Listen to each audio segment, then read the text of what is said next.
সেদিনকে ট্রেনে উঠে যে এমন কিছু দেখবো সত্যিই ভাবিনি। যাই হোক, আমি আর মা যাচ্ছিলাম দমদম একটা কাজের জন্য। তো ওখানে উঠে ট্রেনে উঠেই দেখি কি সমস্ত ছানাগুলো সমস্ত ওই যেখানে আমরা হেঁটে চলে বেরোই সেখানটায় রাখা। যাই হোক, প্লাস্টিক টাস্টিক পাতা, তাও কীরকম একটা লাগে না বলো। সেই পনিরগুলোই আমরা খাই, আর আমি একটু পনির খেতে বেশি ভালোবাসি, তো সেটা একটু বেশি মনে হচ্ছিলো। যাই হোক, তো আমি আমার বান্ধবীর জন্য অপেক্ষা করছিলাম। ও আমাদের সাথে এক জায়গায় যাবে, তো ও এসে গেছে। ওর নাম পূজা। ও আমি আর মা একসাথে যাচ্ছিলাম।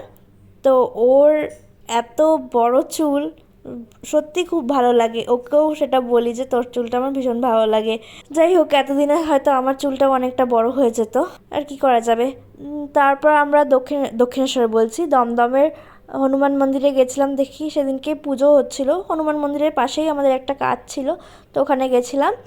তো ওখানে আর কি পুজো দিইনি, শুধু প্রণাম করলাম, প্রসাদ নিলাম, চলে এলাম। তো কাজটা সেরে আমরা যখন প্ল্যাটফর্মে বসে রয়েছি আমি আর মা, হঠাৎ করে দেখি একটা মেয়ে দৌড়াতে দৌড়াতে আসছে ট্রেন ধরবে বলে। তখন পুরো ট্রেনটা রানিং হয়ে গেছে। সেম ঘটনা আমার সাথেও ঘটেছিল। পুরো রানিং হওয়া ট্রেনে উঠেও আমি আবার রানিং হওয়া ট্রেন থেকে নেমে গেছিলাম।